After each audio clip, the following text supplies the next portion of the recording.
It's time for us to jump right back in to the invasion. The invasion has... the invasion has started. And even though it's off to a slow start, it slowly but surely will be getting underway, and you will start seeing people that you had not seen in the WWE before, or you never thought you'd see in a WWE ring again. With that being said, let's jump right into this week's episode of Monday Night Raw. See, I've been thoroughly enjoying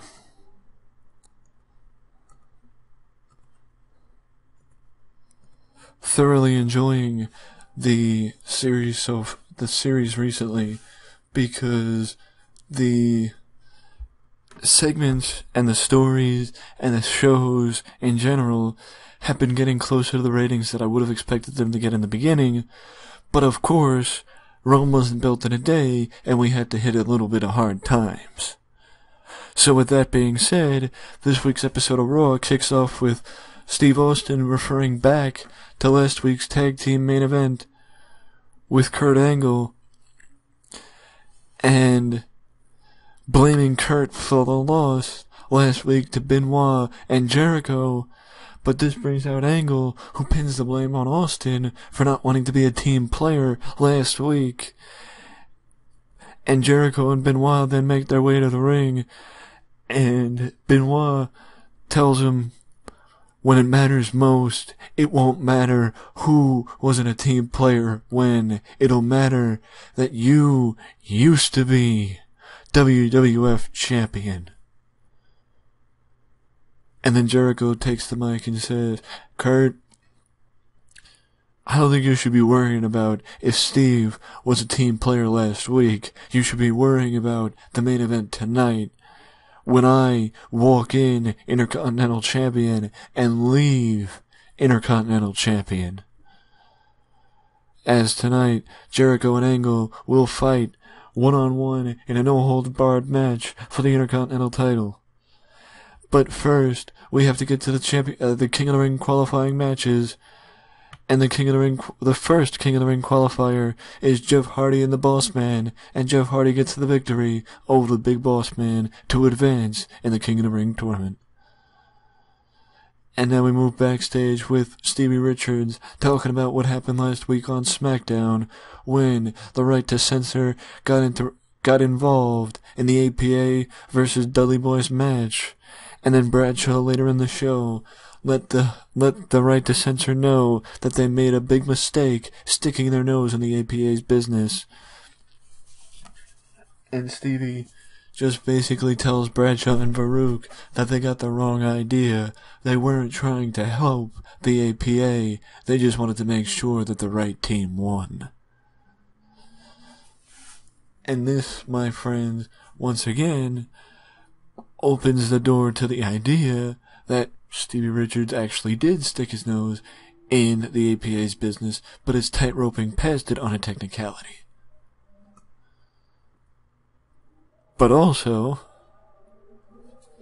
the APA then gets in the ring with Supply and Demand, or the Right to Censor, and the Right to Censor get disqualified when Stevie Richards gets involved to help his tag team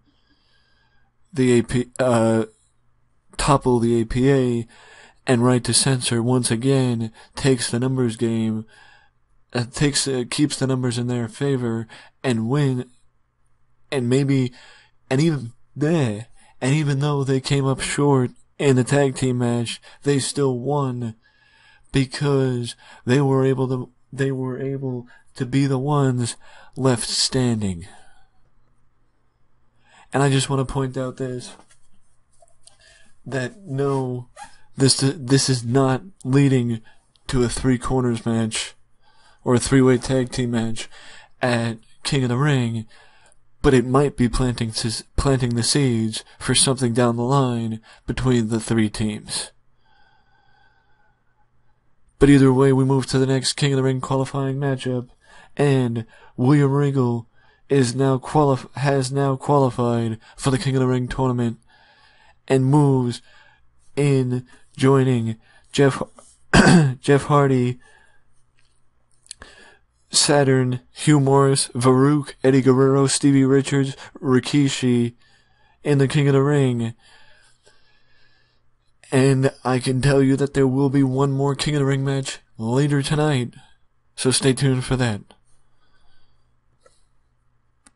But first, Mick Foley, the, dare I say, deputy commissioner, or the answer for the baby faces when the heels are acting out, and that is that Mick Foley calls out Edge and Christian to see if they know anything about the attack on The Undertaker last week, and Edge and Christian deny it, but Kane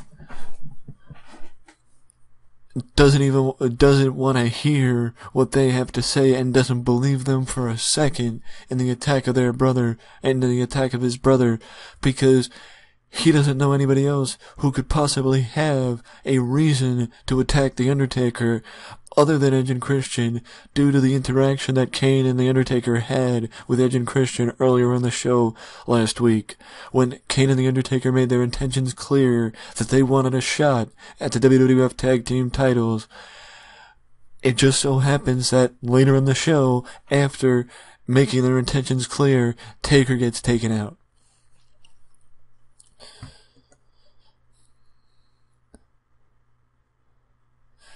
And then we cut backstage before the commercial break as we see Vince walking with a purpose, seemingly. It seems like Vince has something to say later tonight. Speaking of the King of the Ring, a King of the Ring match that I actually forgot about, as Albert advances to the next round in the King of the Ring with a victory over Bob Holly. I gotta say, I didn't even notice the match, but that's where it is. That's, I guess, how it is when it comes to the King of the Ring. You forget some of the matches are there because not all of them, especially in the earlier rounds, carry much significance. Unfortunately for Bob Holly, he had got a swollen elbow during the match and got injured. And now we move to an important part of the show, and the reason why this is an important part of the show is because basically this is when the Big Show starts thinking about the idea that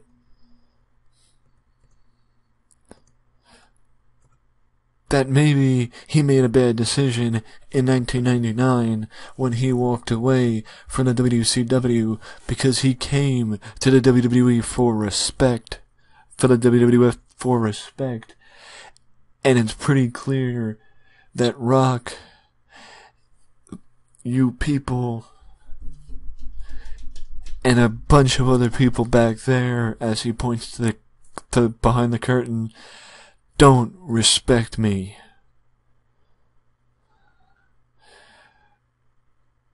With that in mind, I'm gonna make you respect me. Rock, you are at the top of my list of people that don't respect me, and you will be the first person that I beat respect into.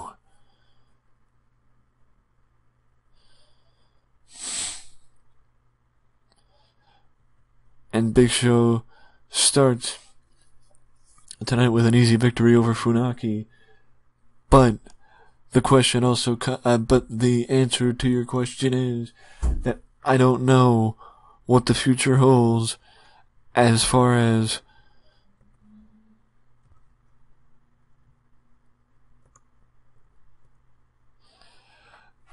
it starts with, that's what I was going to say.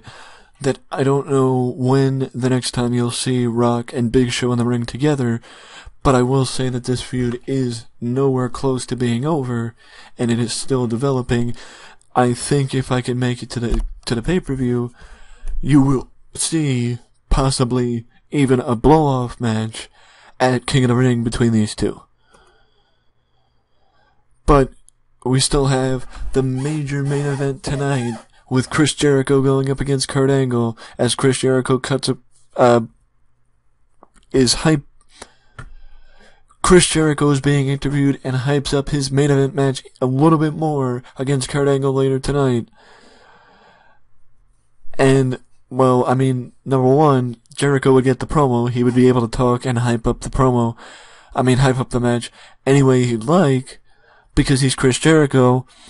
But also, there really isn't much to say about an 86 other than I'm happy it got that good. And now we move to the last King of the Ring qualifying match tonight, with Rhino up against Matt Hardy, and the Man Beast gets the victory.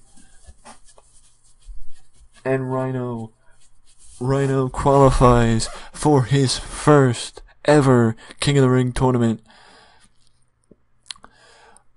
I just gotta say, I didn't realize that this would actually be both men's first tournament.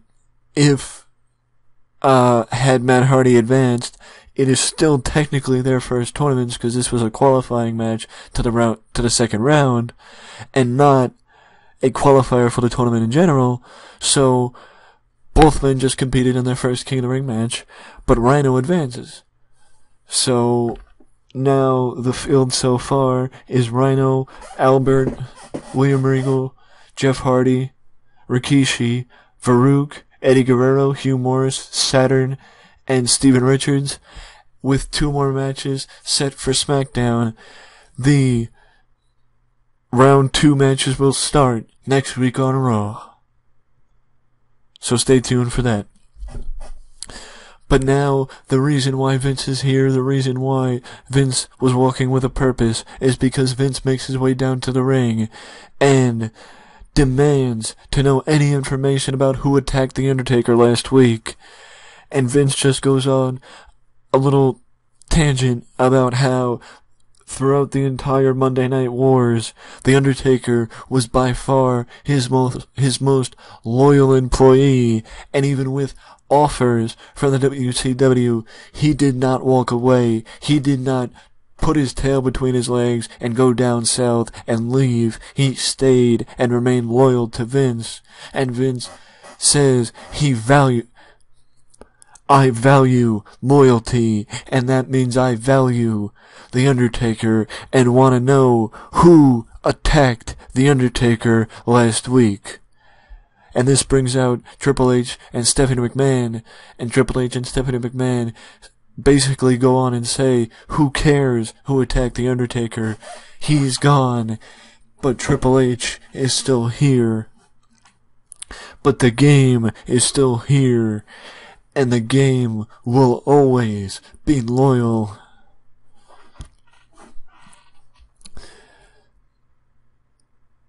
Vince just looks at Triple H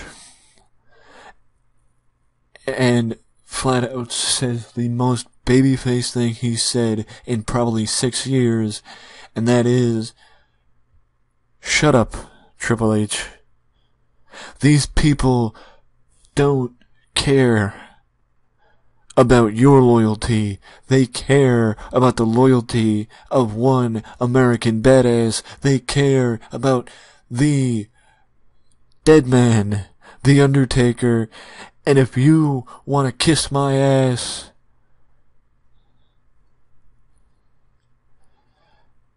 then if you want to kiss my ass to try and stay on my good side, well, then you're going to have to try a little bit harder, because I expect some ass kissing when you're in my family.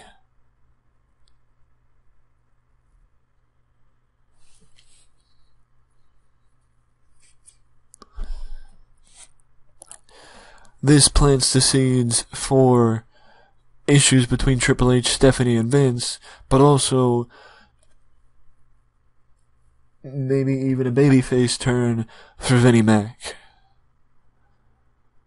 The Undertaker, then we got a video package highlighting what happened last week with The Undertaker getting assaulted and Kane finding a note next to The Undertaker that we don't know what was said on the note, but Kane looked pissed off. Kane looked pissed off, and I will say this, that if not next week, definitely you will know before King of the Ring what was on the note, and you will know why Kane got pissed off. But that's not gonna happen tonight, because if anything, if you've learned anything about me in this series, it is that I take things slow, and to quote Kevin Sullivan, let it simmer. And then we move to the women's division, as we have to let the women collide, at least have a little bit of time on the show, and that is Chyna and Jacqueline, as Chyna gets a victory, gets another solid win over one of the members of the division, and then Chyna cuts a promo on Lita, building up their rematch for the King of the Ring, and saying, Lita, at Judgment Day, you may not have gotten this title, but you got my respect. You earned my respect. And come King of the Ring, it won't be a proven veteran versus the upstart rookie. It's going to be a battle of equals for this.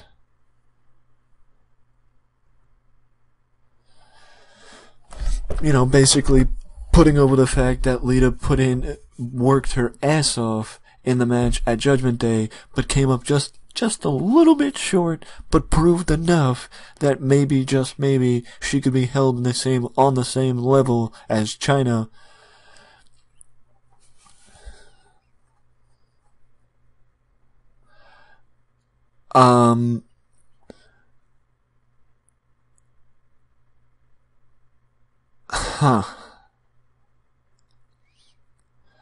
I forget what the point of the match was, but I don't think, now that I think about it, I don't think it was no holds barred. I don't remember though, but what I think it could have been is the game could have picked the finish, and I could have just picked a cheap finish.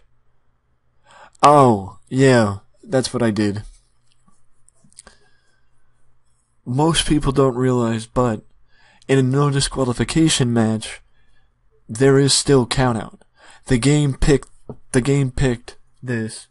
I don't know why I didn't pick it, or I thought I did, but it was supposed to be an accidental countout, where I'd let Kurt get accidentally counted out.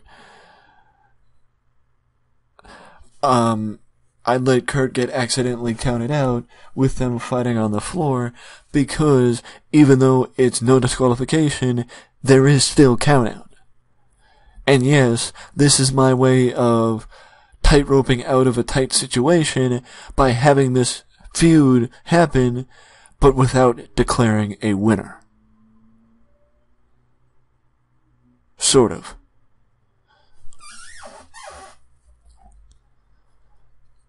But without having one guy go over the other guy clean.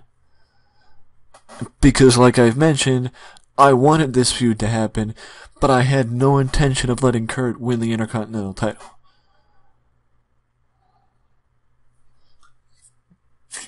No intention of letting Kurt win the IC title. Another good show. Another solid show for the WWF. As we move forward, I just wish that would say countout and not disqualification, because I'm pretty sure I decided to make it a no-hold-barred match, but, I mean, everything can't be perfect, and it's still a dusty finish, so that's what counts. But with that being said, the field of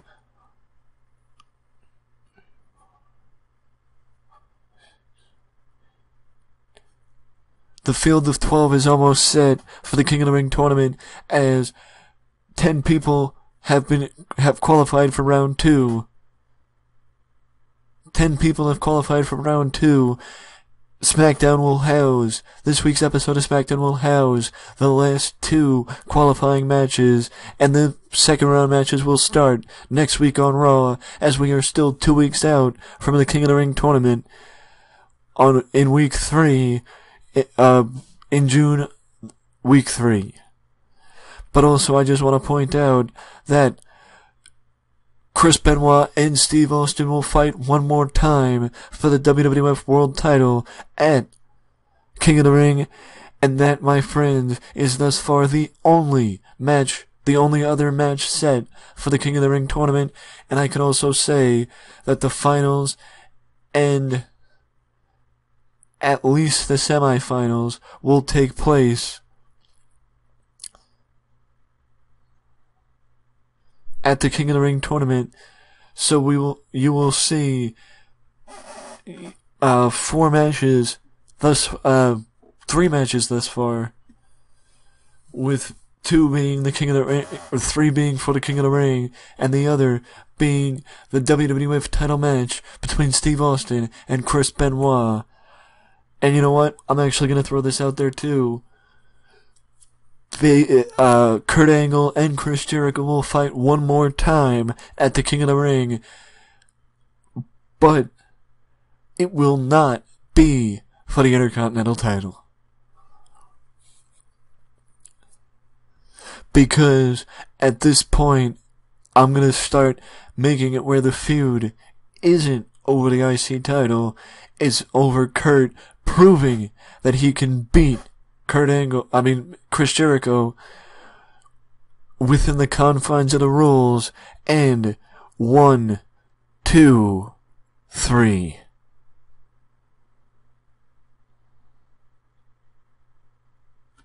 Or by submission. But with that being said, I hope you enjoyed, and let me know down in the comment section below what you think of the booking thus far in the series. And if you would like to see anything specific happen in the coming weeks leading to King of the Ring, or if you have an idea of a feud that could take place as we start punching our tickets to SummerSlam, and I also want to know who you think will be the next WCW star to show up on WWF programming, and if you have any idea what happened and where the WCW alumni that have been showing up went, let me know down in the comment section below, because as always, feedback is more than welcomed and appreciated. But if you don't want to leave a comment, you can always leave a like and subscribe to the channel for more content just like this that you can only find right here at Wrestling Express. And also, just want to throw this out there, don't forget to ding-dong that notification bell to always know when I have a new video up on Wrestling Express. Till next time. Later.